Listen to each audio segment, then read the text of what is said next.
Hi guys, welcome back to Infinite Possibilities, the podcast where we explore the lives of amazing people, their choices, challenges and opportunities. And today I have a very special guest, Blake. Hello! Hello, my name is Blake. I'm 23 years old and I'm an instructor at the Shaolin Kungfu. Wow, cool. And I heard that you won some big tournaments last year. Yes, last year was a very big year. We had the Oceania Shaolin Games. Wow. And I got first place there, and second place, third place, and another first place. So that was an amazing experience. I saw the monks for the first time. Oh, that's cool. Yeah, it was breathtaking. I was like watching the pinnacle of achievements and like, wow, that's hopefully where I want to try and get to one day. So yeah, it's very inspiring. Yeah. And the National Kung Fu Wushu championships, the Oceania championships as well. So last year was many wins in many different championships. Yeah. So Yes, sounds like a lot of hard training. So we will dig into that schedule, how to become a champion. Yeah, so we're going to start right from the beginning. What kind of kid were you like growing up? Cheeky kid? Yeah. Oh yeah, I was a very cheeky kid. Yeah, I was always full of energy. Always in the backyard, running, doing a lot of sport as a kid. Started gymnastics at 5 years old. Yeah. So I was always doing things. What got you into gymnastics? Probably your parents. It was parents, yeah. Like too much energy? Yeah, parents. No, it was most of my dad. My dad was doing gymnastics when he was younger, and he's vicariously living through me. He didn't get to do what I did, so they kind of pushed me in that direction. And I had an amazing 10 years of gymnastics. I was the Australian gymnast champion. I was best on the rings and vault. That was my, my favourite apparatuses. Yeah. And what's the vault for the audience that don't know? So the vault is like, I guess, a big block, really. A big. I don't know how to explain it to a non-gymnastics audience. I'll do my best though. It's been a while. Yeah. So basically, it's just a big rounded block, and there's a springboard. You run as fast as you can, hit the springboard, and then vault off this block and do a trick and then land. And then you get deducted on how good that skill was. Yeah. Yes. Damn. And so when you were studying gymnastics at 5, were you loving it? Or was it kind of forced? It was definitely forced from the beginning. Yeah. I guess it was just a place I could show up to, and because I was a very energetic kid, so I needed my energy to be taken out. So it was a place I could show up and just expel my energy. Over the years, I started getting better. I started doing more hours of training. Started doing little championships, and doing well in these championships. So I guess it guided me there. Yeah. Are you naturally flexible? No. I guess to the non-athletic person, I'll be considered quite flexible now. I do full splits and all that. Yeah, it's beautiful. Thank you. But I still regard myself as quite stiff. And if I look at Shaolin monks or other wushu athletes, I'm like, I feel so stiff compared to them. But I guess it's a never-ending journey of trying to get more flexible. Yeah. Cool. And how did you enjoy school growing up? Nah. School wasn't my thing. I was always a sporty guy. So I did. Were you the smart aleck? Class clown? More so the class clown. Yeah, always cracking jokes and probably doing things I shouldn't. But definitely doing the sport helped concentrate in those areas. So yeah, I've always been the hands-on kind of sports guy. Yeah, school and writing and sitting down in a desk. I was always fidgeting. So yeah. Yeah, that's cool. And so when you were younger and growing up, you're like, what do you want to be when you grow up? What was your kind of thoughts on that? Couple different things. Obviously, when I was in gymnastics, and I was doing that from about 5 years old to about 14 years old. As I got better, I wanted to be a Commonwealth Games athlete and champion. I wanted to get to a very high level of gymnastics. That was a big goal for a while. But also, I loved nature. I loved documentaries. I grew up watching David Attenborough. One of my favourite, I would describe it. Definitely a role model. David Attenborough and Steve Irwin were two of my big role models growing up, because I just loved how they interacted with nature, how they told the story, how everything was connected, how we should care for our living world around us. So they were big role models growing up, and I wanted to maybe study biology or something like that in the future to maybe, I guess, interact with animals like them and tell a story like they did. So yeah, they were definitely big role models. But then in the sports world, you know, Kohei Uchimura, which is the Japanese world champion in gymnastics. He was like 6 times Olympic world champion. So I grew up, I was like, wow, you know, he was like the pinnacle of gymnastics. Kind of want to be like him. But then in Australia, I was training at the Queensland Academy of Sport. That was home to many Commonwealth Games champions and Olympic champions, and like Tom Jeffrey, and a couple other guys who were Olympic champions. They were role models of mine as well. So yeah. Yeah, damn. And that nature side, did you ever dig in a little bit into that? A little bit throughout high school. I mean, I'll always like sit down sometimes and just watch a David Attenborough documentary on like animals and nature. But I haven't really pursued that as such. I love reading books. Like I used to Ironic, right? Didn't like school. Yeah, that was weird. I hated school, but I loved to go to the library. Like my pastime was going to the library when I wasn't training, picking up a book and just getting stuck into that book. Yeah. Yeah.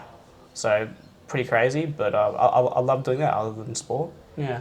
Yeah, that's cool. And then, so what happened when high school ended? You finished high school? Yeah. So finished grade 12, and then I went into.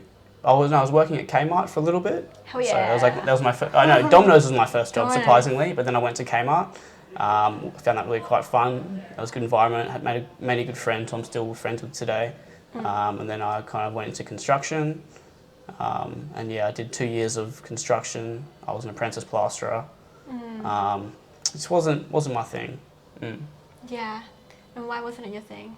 You love the physical. Yeah. So I guess after I finished gymnastics, we had to stop doing gymnastics because my parents could no longer afford it. I was Australian champion twice. I love the rings, love the vault, and I still follow like all the gymnastics news and headlines today just because it was a massive part of my childhood. But parents could no longer fund it, and it was very expensive, very expensive for sport. It was like $20,000 a year to be an elite athlete at that level, at that national level. So we just couldn't continue it. So they were like, "Hey, what do you want to do?" And I guess I watched very, very many Jet Li and Jackie Chan movies growing up. So I was like, let's try some Kung Fu.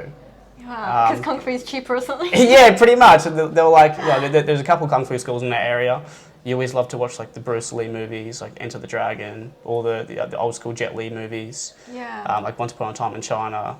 I loved, I guess, that hero aspect and that crazy acrobatic. I guess it was the acrobatics that drew me to it because coming from an acrobatic background, I could appreciate that. So I loved how they were fighting, had these awesome moves, but while also incorporating gymnastics. I was like, yeah, I'd like to do that. Did Wing Chun for a little bit, for about a year and a half. Got my first grading.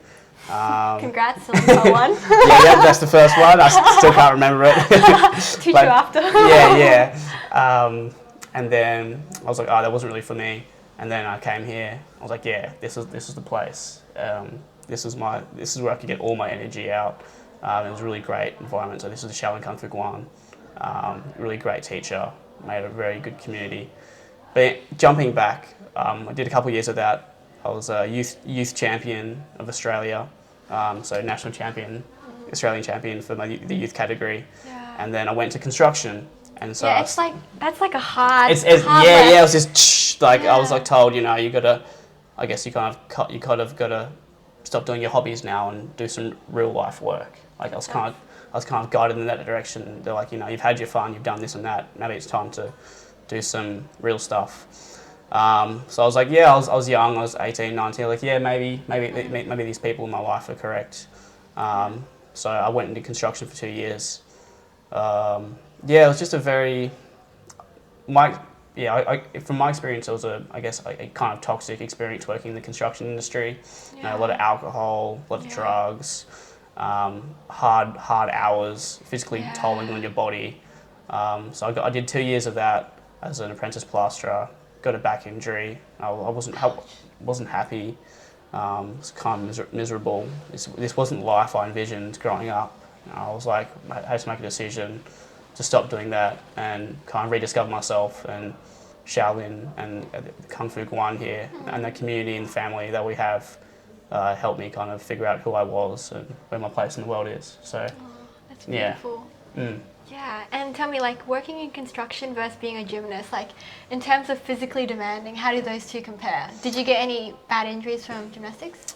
No, surprisingly not. Like What? a lot of gymnasts will say, like, they've fractured their ankles, they've got shoulder reconstructions, and this is true. But this is when you've done gymnastics from like 5 years to say 25 years old, and you're getting to like that 30 years age range, and your body is just downhill from there. Yeah, your body can no longer just take this huge amounts of impact and force. So I only ever broke my pinky.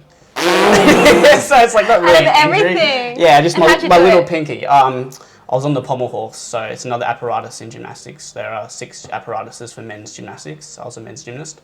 And I was doing a movement where I was travelling back on the pommel horse while rotating my body in a circle motion, put my hand back and snapped my pinky.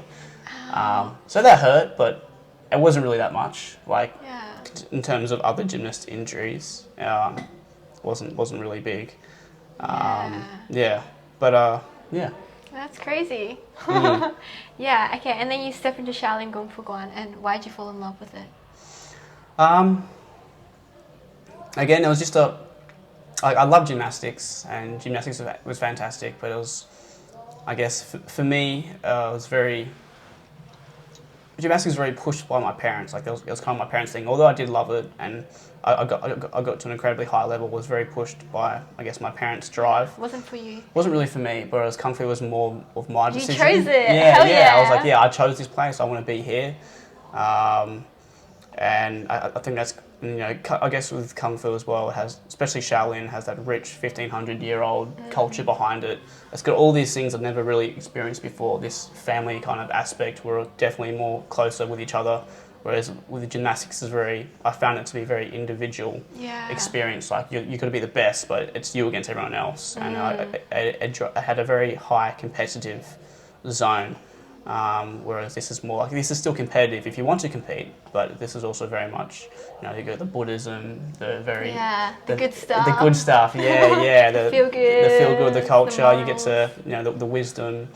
It's got this is what Shaolin has, the meditation behind it. So I felt Shaolin had much more to offer, and that's why I stuck. Yeah. I'm surprised that, like, after getting the whole, you should grow up, get a real job, get hobbies, and then you decide to, like, learn Kung Fu. I know it's cheaper. Yeah. I would have been thinking that they would have asked you to get another, like a double job or like a triple job, but you found another hobby after that. Pretty much. I mean, they still kind of think it's a hobby. And it's at least it's a cheap hobby, who cares? Yeah, pretty much. Like, it's a hobby. When you're going to go and do some real stuff, but Shaolin has so much more to offer than that. And if you pursue it and you let it help you in your life, it really makes you a better person. So it's a lifestyle. Yeah. And this lifestyle helps with everything in life. So if the morals and disciplines I learned through Shaolin, that dedication, that perseverance, you can, I guess, put that into other areas of life, and it will help you flourish. Yeah, for sure. Damn. Yeah. So what is kind of Shaolin for those people who haven't heard of it? And For those people who haven't heard of it, so what am I describing? What, the Shaolin to the non, I guess, Kung Fu person? Yeah. And how is it kind of different from other styles? Yeah. And does it work? I mean, is it just for good looks? I mean, it does get good looks if you train it's hard. Very aesthetic. Yeah, very very athletic. Flexibility is a big thing. Very tolling on the body, but in a good way. So if your goal is to look good, feel good, this is definitely the place. Shaolin is definitely the place to go. You do lots of cardio, lots of running, lots of bodyweight exercises. Then you're also getting taught, I guess, good Buddhist mindsets, I find. So it's definitely a whole encompassing thing to try to give it to the non-Kung Fu person. What's like the system like? Is it like how are the gradings like? Do you have any like level 1 is called a particular name, level 2, or how does it work? So Shaolin has just introduced, the Shaolin Temple has just introduced a new grading system. Yikes. It's called the Duan Pin. Okay. I'm still very new to it. I'm also, you know, I've only done 7 years of training, so I still Only, regard okay, myself okay. as a beginner. So Yeah. I'll do my best to answer this. Yes. But yeah, they've just introduced a grading system in China, and they're, I guess, promoting it throughout the whole world. You know, they made it standardized in the sense that there are now belts. So there's like, you know, white belt, blue belt, right up to black belt. That's the standardised system. They came to, I guess, Australia and Sydney last year for the Shaolin Oceania Games, and part of that Oceania Games was to do the I guess the curriculum and the standardisation of that. So, yeah, I'm now a blue belt, an official blue belt in the Shaolin system. So, you know, the system compromises of like different forms, so like hand forms. Yeah. Which then, as you get better, this goes into like say weapons form. So you got your stick, you got your staff, sword, broadsword, straight sword, spears, whatnot. So and you do all these different forms until you, I guess, go and learn your black belt, Yeah. and then you go to China, and I believe, that's where you do your black belt grading. So yeah, we're still trying to figure out this system they've introduced, but I think it's fantastic that they've brought a standardised system to the world. Yeah. So that's something everyone can follow. Yeah. But then also we have our own little, I guess, curriculum here. Tell me more. So yeah, in our Shaolin system, we have first form.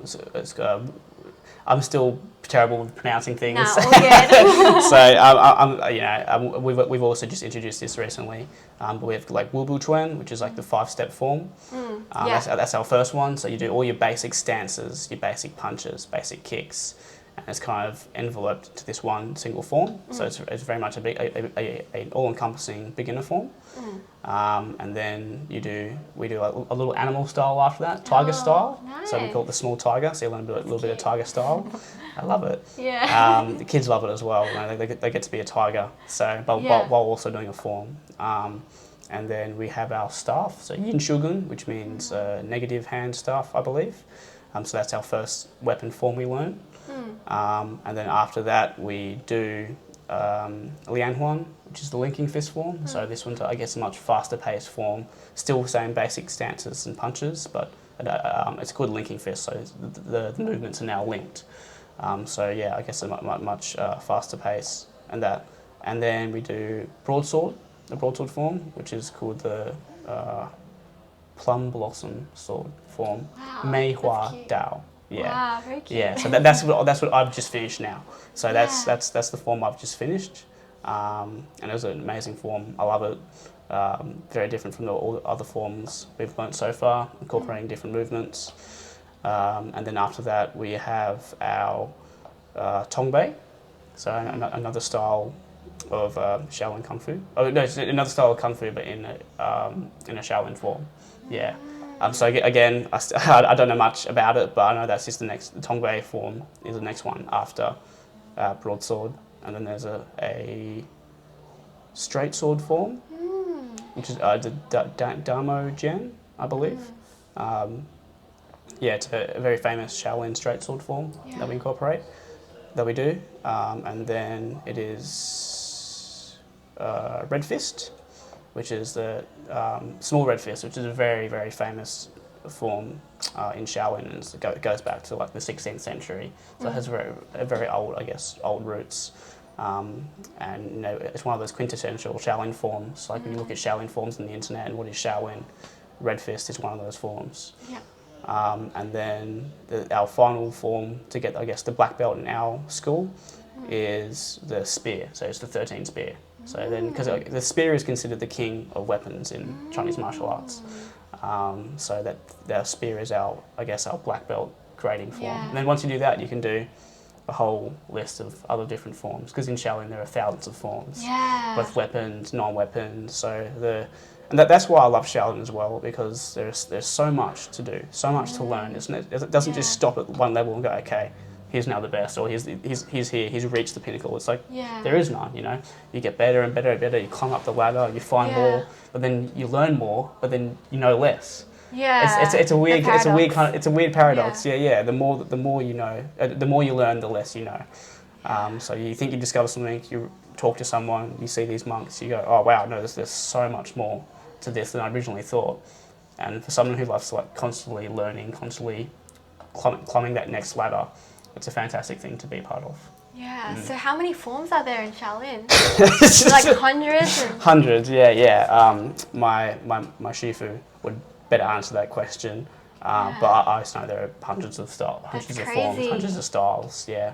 Never gonna finish it. Yeah, that's it. Yeah, I could potentially, later on in life, pass away and not know all the forms. Yeah. And I think that's pretty cool though as well. Knowing that you can't know everything. Yeah. Yeah. Wow. And so is each form like completely different to the last form, or does it kind of build on? Yes and no, in the sense that all the forms will have your basics, and as anyone will say, in most areas or most sports and professions, your basics are your most important. Yeah. Like your horse stance, your front stance, your cat stance, your cross step, your slant stance. These all have Chinese names as well, but I'm not not the greatest at remembering them or pronouncing them as well. But all these stances and kicks are incorporated in all the forms. But as you get better, these forms change, and you're doing jump kicks, you're landing in like splits or whatnot. You're still doing these steps, but in just a much greater level and skill difficulty. So I guess the key is to just work on those basics, get your basics at a really high level, and then any other form you learn from there will be much easier to understand and to wrap your head around. Yeah. Tell me about Shaolin injuries. I mean, you did Shaolin cool injuries. stuff. I think the great thing about Shaolin is, and especially with training, is like we do a lot of flexibility. We do a lot of warm-ups. Yeah. We do a lot of conditioning. So in that aspect, it minimises injury. Like if you're constantly warming your body up, you're constantly, I guess, stretching yourself, the chance of having these high impact injuries is less so.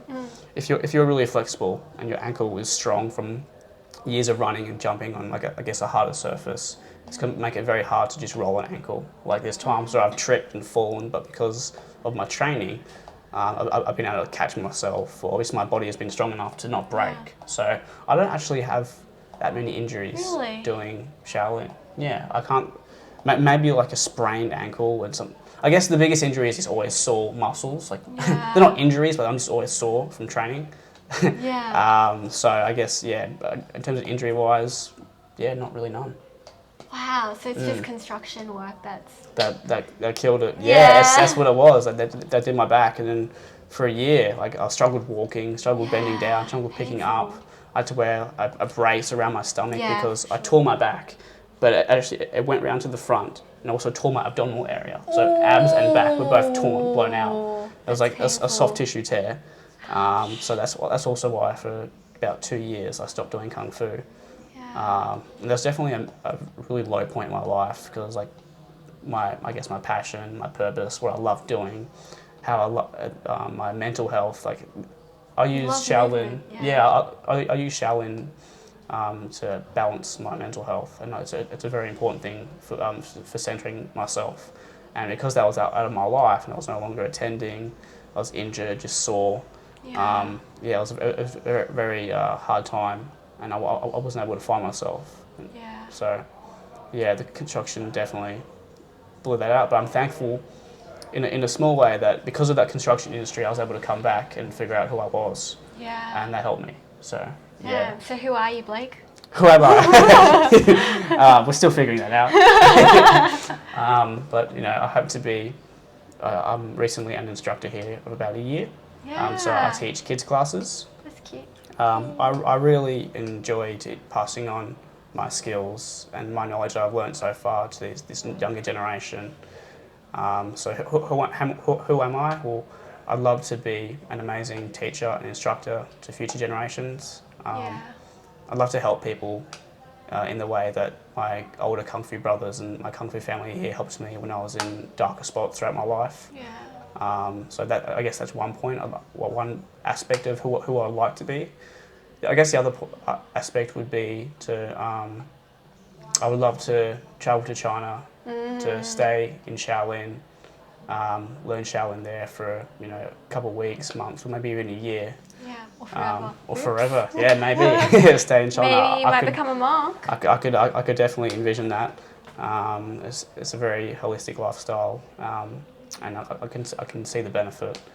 And I'd also love to be a world champion in Kung Fu. So I still, because I grew up in that competitive environment. I'd love to compete when I'm doing competitions and I'm performing hours of practice, like doing hours, the culmination of all these hours of training, and this like the drive and love and passion is all into this one form when you're on that mat in front of these judges. And I feel like for me personally, that's 100% Blake when I'm on the mat competing. And I'm doing what I love, and when it goes well, it's like, wow, this is the pinnacle. Yeah. Do you get stage fright? Sometimes, but not often. Because I guess coming from the gymnastics, we had many competitions a year. Yeah. So gymnastics is all about doing as many competitions as you can. It builds that experience. It overcomes that stage fright that you have. So I feel like in that competitive zone, that's where I thrive. I'm like, yeah, this.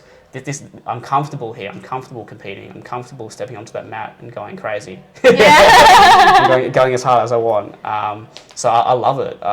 If anything, I prefer doing competitions and being in that spotlight rather than just day-to-day life, which is bizarre. Yeah. So that's why I really want to represent Australia, because I'm Australian champion. I'm Oceania champion. Yeah. But if I can wear the Australian flag, travel to China and be a world champion, that's like dream come true. That is Blake. Yeah. That will be, and then I could pass it on to future students and hopefully make them get them to a level like that as well. Yeah. Yeah. And when you say when you're competing, it's like 100% Blake. What are you thinking about when you're competing? Are you just thinking about the next move, or is your mind just blank, like meditation? How does it kind of feel? It's interesting. I'm thinking of the next move, but not really. Like I know it's coming, but I'm not going, okay, I need a punch here, I need a kick here.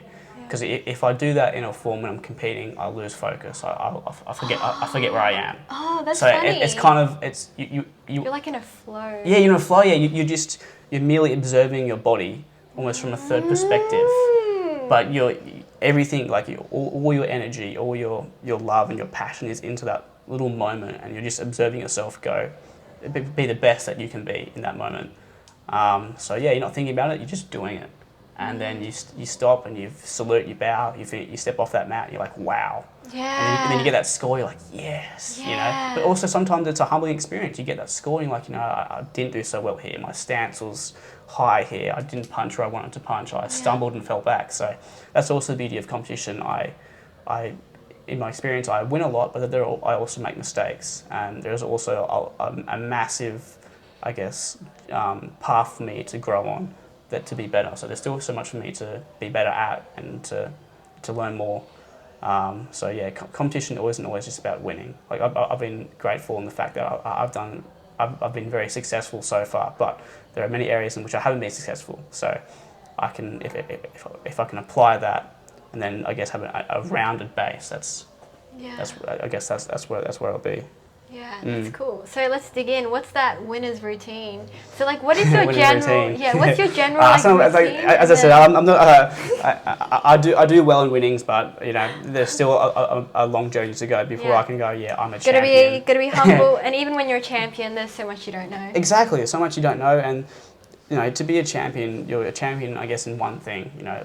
You find your niche, your groove, something you excel at, and you go 100% at that.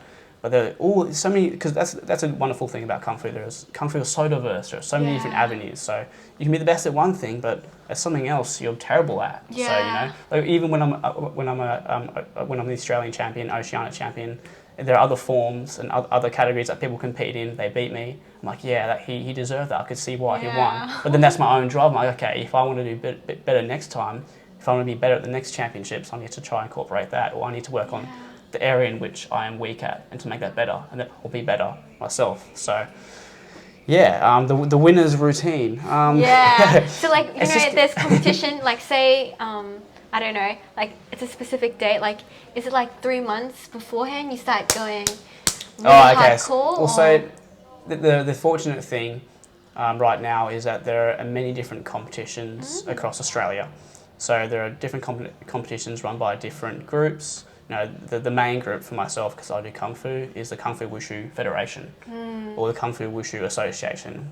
And they organise they're the standardised governing body for Kung Fu and Wushu in Australia. So those are the pinnacle comps in Australia. That you got your states, your nationals, and then your Oceania championships. And then obviously every 2 years there's the World Championships. And for those particular competitions, I'm like, okay, whatever date they are, I'm going to give myself at least a month or 2 months beforehand to really just I train probably about 3 to 4 times a week. That's kind of my schedule right now. But so I'm always kind of training. But when those competitions come up, that's where I'm spending time just working on those forms. So when I'm training, I'm learning the curriculum, I'm learning different elements, I'm doing everything. But when that competition is here, well, I'm doing just that for those particular months.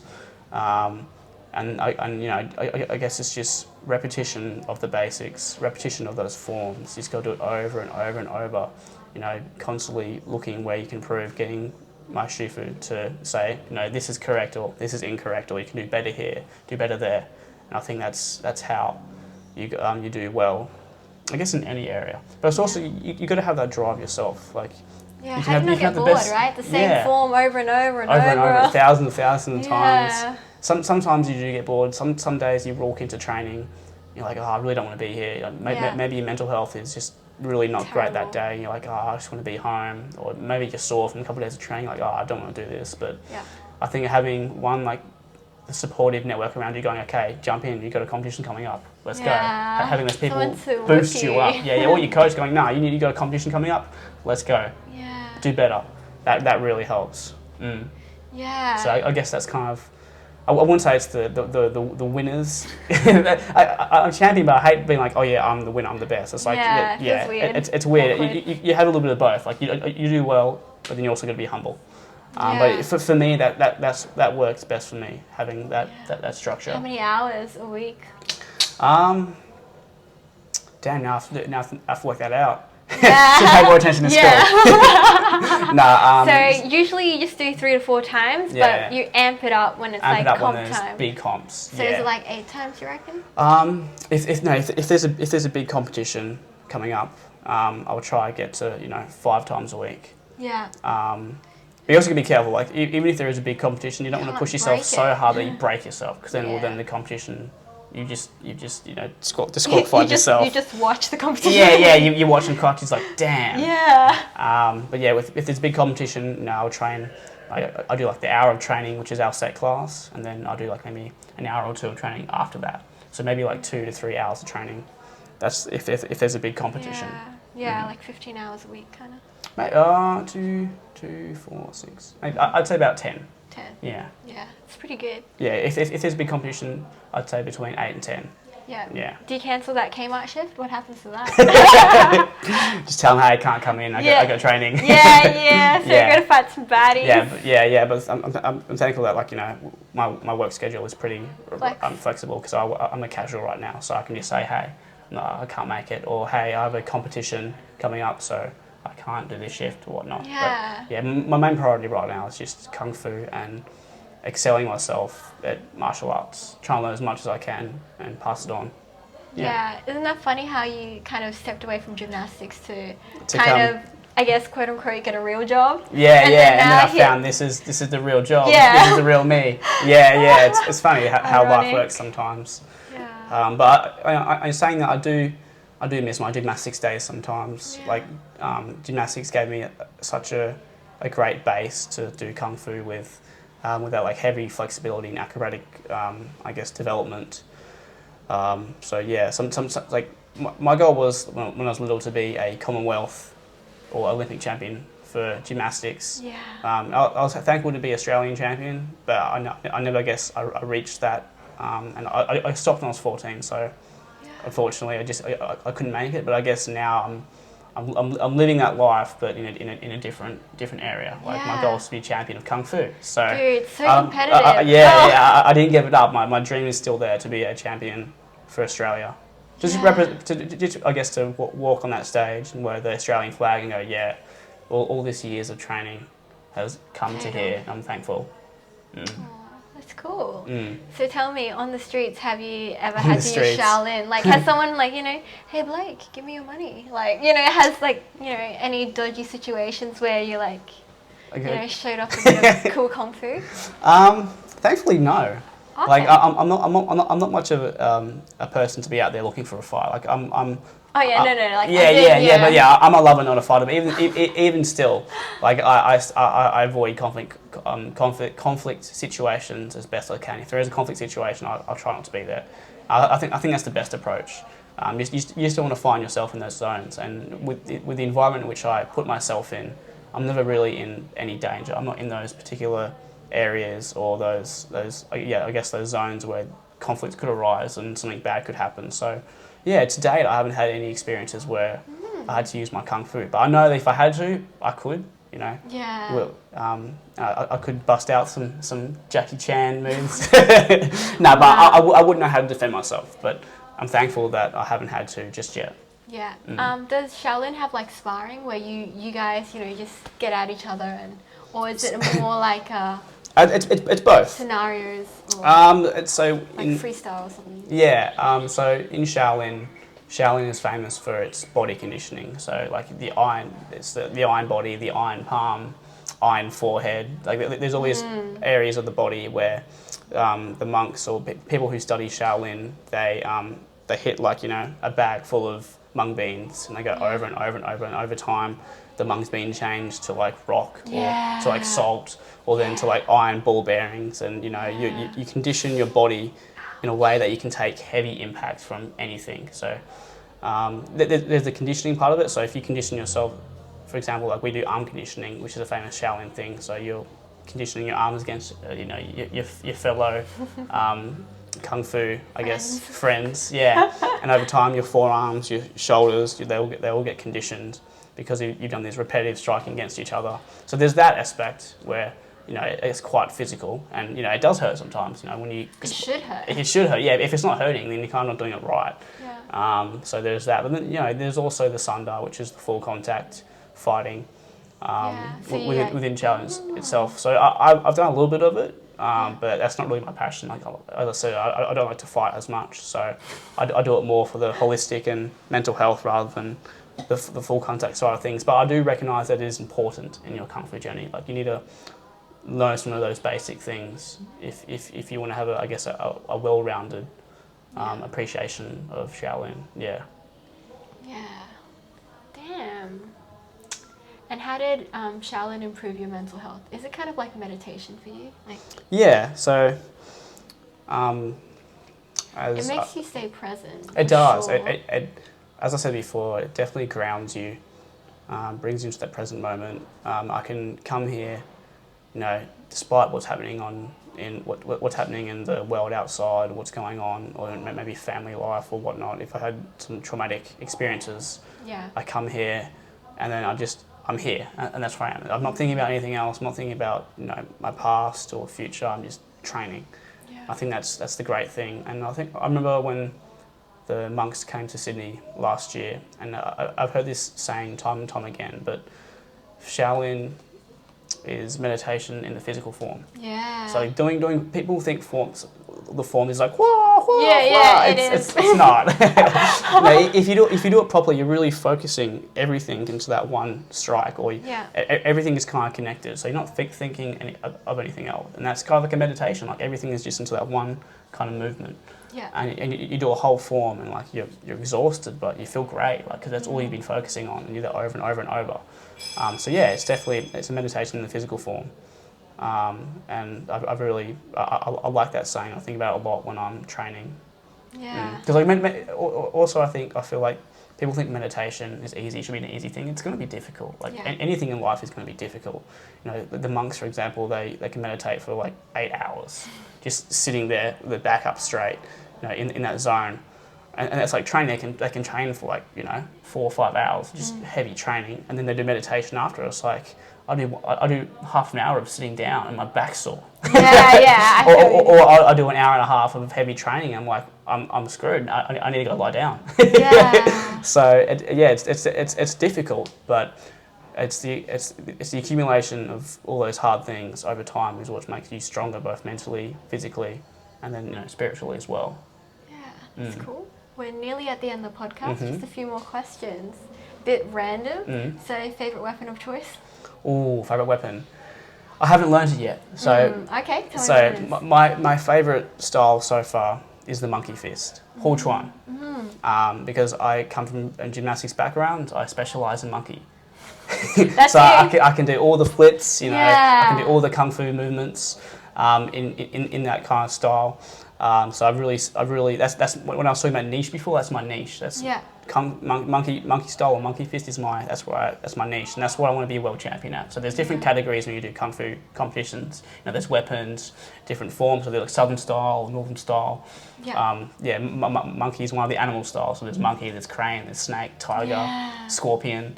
Monkey fist Your is spirit animal. Yeah, exactly. My spirit animal is the monkey. I'm the monkey fist. So and then just like Sun Wukong, he's always like fidgeting. He's not really focused and stuff. Yeah. He has actually gone a long, difficult journey to eventually find himself. So sometimes I think of that like, I'm kind of like Sun Wukong, just a bit mischievous, a bit naughty, but I'm getting there. Yeah. And my favorite weapon would be the monkey pole. So so it's like the famous videos of where like the Shaolin monks or other practitioners of like monkey will have this pole and run up the pole and do like turns in the air while on this little pole. They do like handstands on the pole, balancing on the pole. You got like one leg on the pole, holding yourself out in midair, just like I don't know how they do it, but that's my favorite weapon. And hopefully when I go to China, because I already know monkey style, I can do all the acrobatic movements. I'll be able to learn this monkey pole. So that's definitely my favourite weapon. But the stick has always been my favourite weapon as well. Like the monkey pole it's a metal pole, but it comes from a stick. Yeah. And like as a kid, I was always out in the backyard playing with sticks. Yeah. Sticks. I feel like many young boys growing up will like have a stick in your hand, just like whacking it like against trees, like fighting each other. Like the stick was something I always like. I remember when I was little, I had collections of like the best stick, Oh, hell yeah. Yeah, the best stick for holding the sword-shaped stick, It's just a collection of sticks. Sounds funny, but like I always loved sticks growing up. So yeah, the staff is definitely I love that weapon, and it's a famous weapon in Shaolin. Like Shaolin is known for its staff, So yeah, it's definitely my favourite weapon. Yeah, my favourite style. Makes sense. It's kind of like a familiar thing. Yeah, exactly. So I loved when and it's cheap. It is cheap, exactly. Pick up a stick from backyard, you're good to go. Sounds good. So the deep question, Blake, what do you think the meaning of life is for you? I'm still figuring that out. But I feel like the meaning for me so far is to find your purpose, find that niche, find something you're good at, try find it, and then just pursue it and forget what people, parents, people older than you in your environment saying, hey, don't do this, like don't pursue that. That's not worth it. Like if you're good at something, I feel like you should pursue it as best as you can, because that's your passion, that's your drive, and that will make you happy. And Kung Fu has given me that. And for many people who are in like a dark mental space, I came from a very traumatic childhood background, a lot of domestic violence and whatnot. I had a very dark upbringing, but because of Kung Fu, I was able to center myself and bring myself into a more positive environment. So for those who are very stressed or going through traumatic experiences, either in the past, present or future, I think Shaolin Kung Fu is an amazing space where you can go and be away from all of that and then grow from it. So I guess who am I is I don't know, but I know that the best version of myself is when I'm here training and I'm teaching kids and passing on what I know to the next generation. That's probably the best version of myself. So that's who I would be. That's my ideal self. Yeah. Especially when you see, for example, I've only been teaching a year, but within a year I've seen kids grow. And kids grow so much in a year. Like when they first start, like this little 6-year-old, and when he first started he was tiny and he couldn't do that much, but over a year of coming every day, he's now got the full splits, he's holding his leg up to his head. That's so satisfying. He's just dropping into splits. Wow. I'm like, that's because I've put, hours of work into this little kid. Yeah. And for example, one of my things is before I go into a competition, I'll shave my head so I can envision myself as a monk. Yeah. So it's just one of my things. Everyone's got their lucky thing they do. That's something I like to shave my head so I look and feel like a Shaolin monk. Yeah. even though I'm only a disciple. Yeah. But, you know, it's that's purpose and goal. And one time this kid came to class, and he was like, you know, you shaved the side of his head so he can look more like me. Oh, so It's so adorable. And just to see them grow over a year. Yeah. It's just, Maybe we should it's do an some amazing cool thing. hairstyles. See if we Yeah. an afro, dye the hair. Dye the hair. Yeah. I'm not sure how I look with an afro. Yeah. But I like the short hair. Short hair's good. Yeah, easy to maintain. Yeah, that's cool. And if you won the lottery tomorrow, what would you do differently about your life? Ooh, what would I do differently? If I won the lottery, I would probably go to China Thought so. and live there and train as a disciple. Yeah. Yeah, for many years. Yeah, definitely.